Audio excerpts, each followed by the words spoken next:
The cops showed up while I was carrying my 12-year-old daughter's art supplies into our family cabin. Red and blue lights reflected off the lake water, flashing across the trees like some surreal crime scene. All because Marlene Thorne, president of the Pineview Shores HOA, decided I was breaking community standards.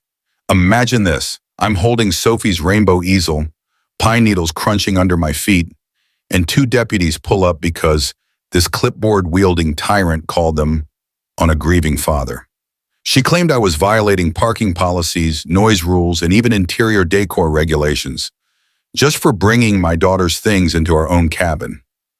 But what Marlene didn't know was that I'd been a real estate attorney for 23 years, and my daughter Sophie, still reeling from the loss of her mother, was about to help me expose everything rotten, hiding behind Marlene's pristine white Lexus and her laminated HOA guidelines.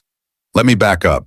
My name is Garrett Blackwood. I'm 52 years old, recently retired, and still grieving. 8 months ago, my wife Sarah lost her battle with cancer. She was the glue of our small family, organized, thoughtful, always the first to volunteer at school or show up for neighbors in need. Our daughter Sophie, 12 years old and sharp as a tack, had been Sarah's mirror image. Before the cancer, she was lively, curious, and obsessed with research projects and organizing everything.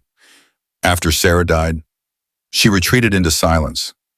She stopped drawing, stopped asking questions. Our home in Denver became a tomb. Sarah's coffee mug still sat by the sink. Sophie's door stayed shut. It was like the world had hit pause. That's when I remembered the old family cabin, tucked away in Pineview Shores. I'd inherited it from my dad. It smelled like cedar and dust, and every creaky floorboard whispered stories from summers long past. When we arrived, Sophie stood by the lake, toes curling into the wet sand.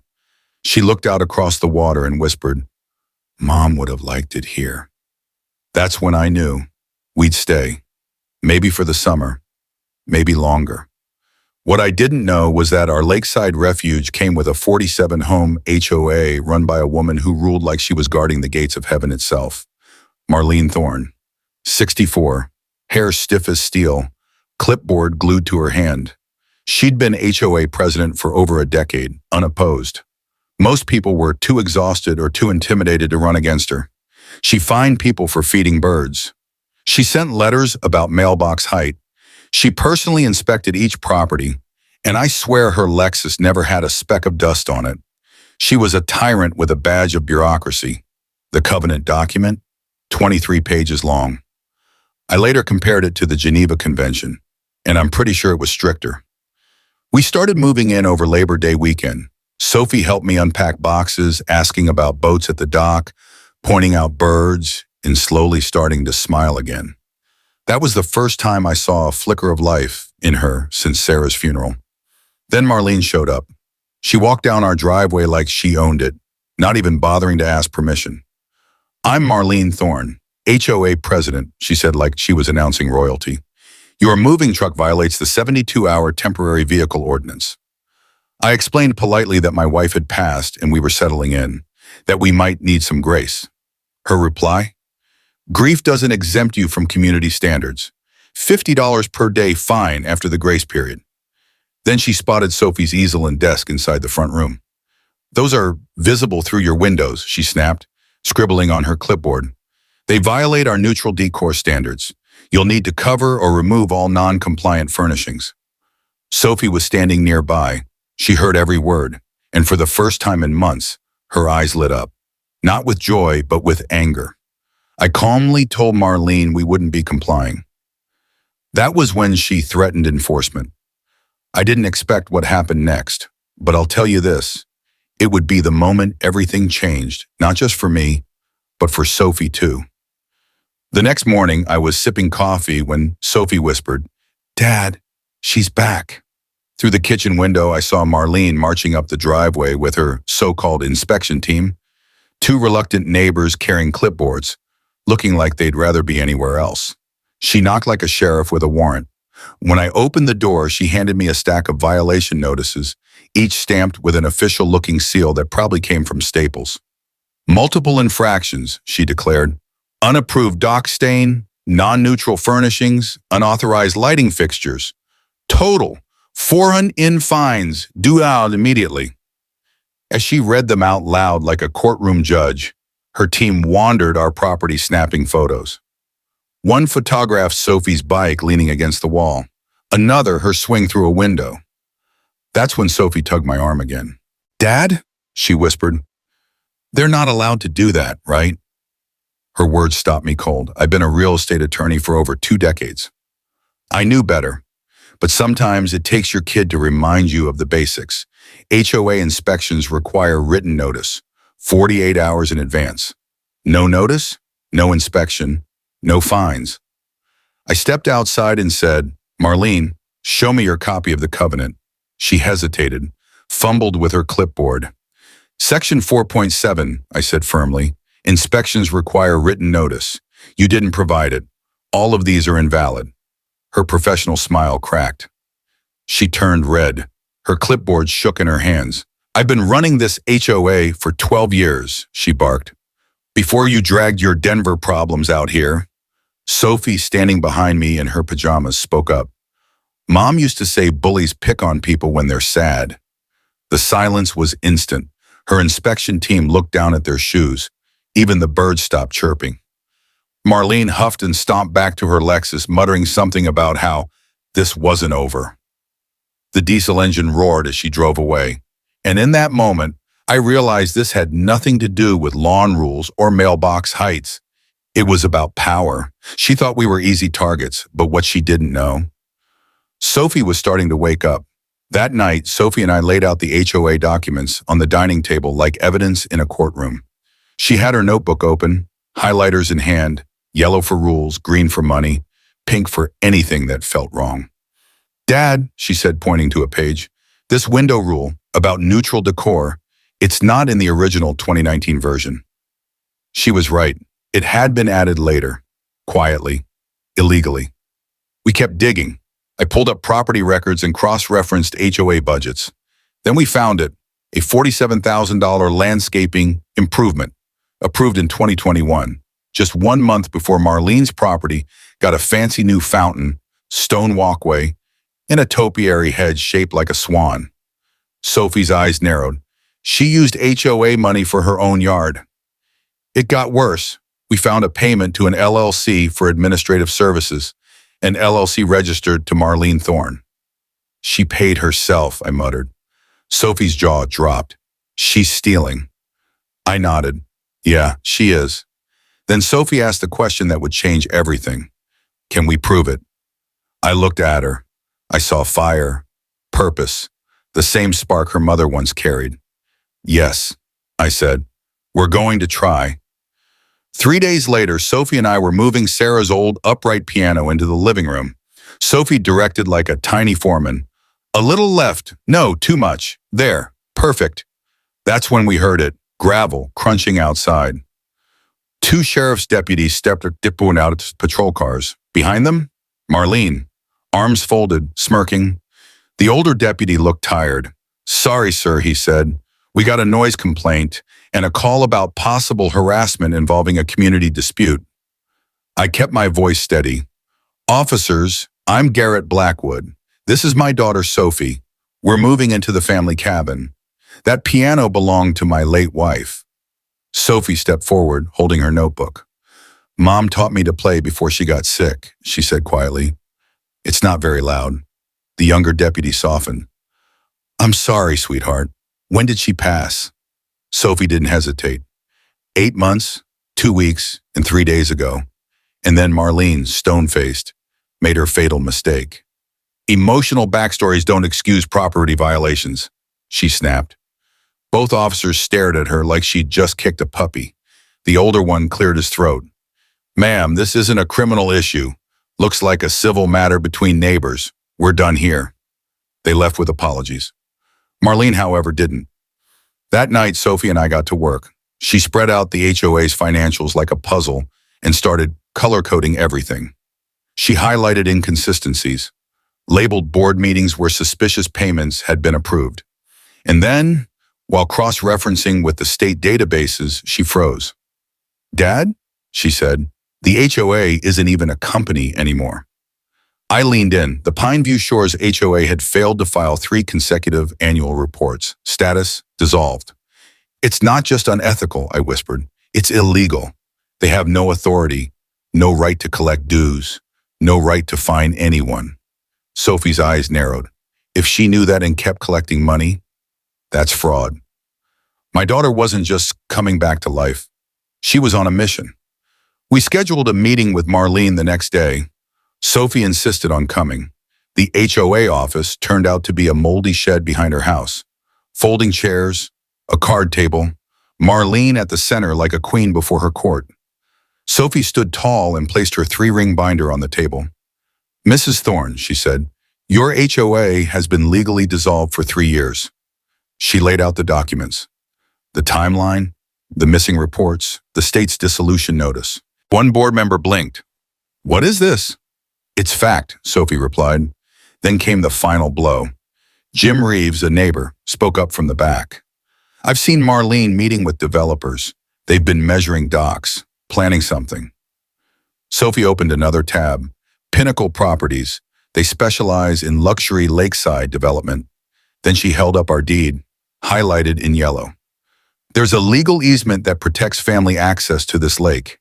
If they develop this property, they break federal law. Marlene paled. Silence swept through the room. Sophie had them. All of them. The board whispered. One member stood. I think we need a meeting with the whole community.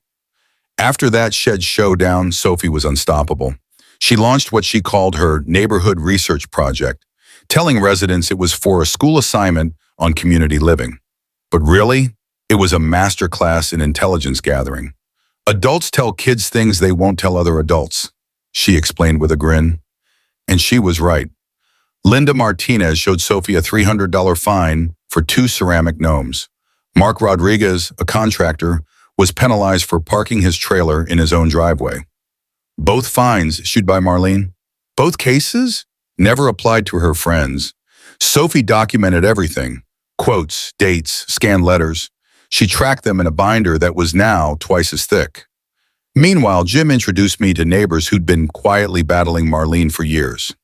They were exhausted, angry, but finally, hopeful. And Sophie? She dove deeper. She taught herself bookkeeping by watching YouTube, worked with Linda, a former accountant, to uncover over $67,000 in misused HOA funds. Landscaping invoices tied to Marlene's address. Emergency dock repairs that never happened. Payments to an LLC owned by Marlene herself. Dad, she said one evening, showing me a pie chart she'd drawn. Every time her company got paid, it was right after a private board meeting. She wasn't just connecting dots. She was building a legal case.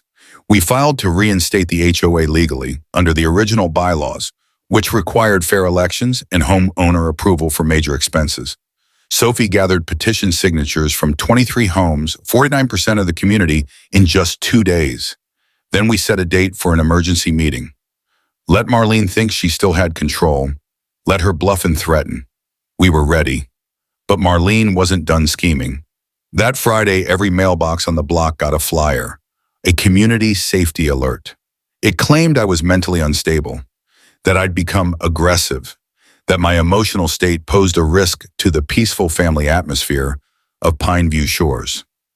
Sophie read it at the breakfast table. Her hands trembled. She's using Mom's death to scare people, she said. She's making Mom's memory part of her power trip. I was ready to storm over, but Sophie held my arm. Remember what Mom used to say? Bullies hang themselves if you hand them the rope. And that's exactly what we did. Saturday morning came with that crisp lake air that always follows a storm. The community center filled fast. 43 out of 47 homeowners showed up. Folding chairs scraped against the floor. The Channel 7 reporter stood in the back. A sheriff's deputy leaned against the wall, just in case. Sophie stood beside me at the front row, binder in hand, calm, focused, ready. The retired judge we'd asked to moderate tapped the mic. This meeting has been called by petition, he said. We'll begin with the petitioners. Marlene shot to her feet. This violates HOA protocol, she barked. We won't be lectured by children and outsiders. The judge raised a hand. Ma'am, the homeowners signed the petition. The young lady may proceed. Sophie stepped up to the podium, adjusted the mic. My name is Sophie Blackwood, she began. My mom died 8 months ago. Since then, Mrs. Thorne has used our grief to hurt my family. But my mom taught me something important. Truth matters more than being comfortable. The room fell silent. Sophie opened her binder and began her presentation. First, the legal status of the HOA. This organization has not existed as a legal corporation for over 3 years, she said, holding up official records from the Secretary of State. Every fine, every rule, every action taken since then is meaningless. Gasps echoed through the room. Rose Kellerman clutched her chest. You mean, we've been paying dues to nothing? Not nothing, Sophie said. You've been paying Mrs. Thorne's personal expenses? Then came the charts, financial breakdowns, payment trails, fake invoices, and LLC records. Sophie pointed to a timeline. Every time her company got paid, it followed a private board meeting. No oversight, no homeowner votes, just theft. Marlene turned red. This is slander. Sophie didn't flinch. I have copies of the records here. Anyone is welcome to see them. Then, the recording. Marlene's voice, clear, cold, talking with Pinnacle Properties about removing problematic families. The room gasped again. Mark Rodriguez stood. You were trying to force us out, for money. Then Sophie dropped the last bombshell, the easement clause. Any development that blocks family access to the lake violates federal law, she said. Mrs. Thorne either didn't know, which makes her incompetent, or she did and committed fraud. Marlene shouted again. You don't understand what it takes to maintain standards. Sophie looked her in the eye. My mom said people who yell instead of explaining are usually wrong. And with that, it was over. The vote was called. Motion of no confidence in the current board, the judge announced. Hands went up, one after another, some shaky, some furious. 39 in favor, 4 opposed. Marlene and her loyalists. Then Frank Kellerman stood. I move we elect an interim board. Garrett Blackwood as president, Linda Martinez as treasurer, and that we file for criminal charges based on the evidence presented. Seconded, passed. The sheriff's deputy stepped forward. Ma'am, he said to Marlene, you'll want to contact an attorney. This girl's documentation is solid enough for a grand jury. Marlene stormed out, shouting threats about lawsuits no one believed. The neighbors, once silent, stood and applauded Sophie. Rose Kellerman, tearful, pulled her into a hug. You saved our neighborhood, sweetheart. Sophie smiled, the first genuine smile I'd seen since Sarah's funeral. She whispered, Mom would be proud. In the weeks that followed, criminal charges were filed. Embezzlement, fraud, breach of fiduciary duty. Our civil suit recovered $73,000 in stolen HOA funds. Marlene was forced to sell her house to pay restitution. Her Lexus towed away. Her lawyer unpaid. We rewrote the HOA bylaws, term limits, transparency, votes for every major decision. Monthly dues dropped by 30%. And then using the recovered money, we built something better. A memorial garden named after my wife. The Sarah Blackwood Memorial Garden became the heart of Pineview Shores. Sophie designed it herself. Sunflowers for joy, lavender for peace, roses for remembrance. She tends it every morning. She started a junior community council, teaching other kids how to stand up, speak up, and stay sharp. I want to help families like Mom did, she said. And she is. The story went viral. Channel 7 aired a feature called 12-Year-Old Dismantles Corrupt HOA. It got 89,000 shares in 1 week. Sophie wrote a guide, Kids' Rights in HOA Communities, and we made it free online. People from 23 communities reached out. We helped expose fraud across the country, recovering over $500,000 for other families. But the best part? The lake is peaceful again. Mr. Rodriguez's kids ride their bikes without fear. Linda plants gnomes with pride. And every evening, Sophie and I sit on the bench by her garden. We talk about Sarah, about the lake, about how even the worst storms can lead to something beautiful.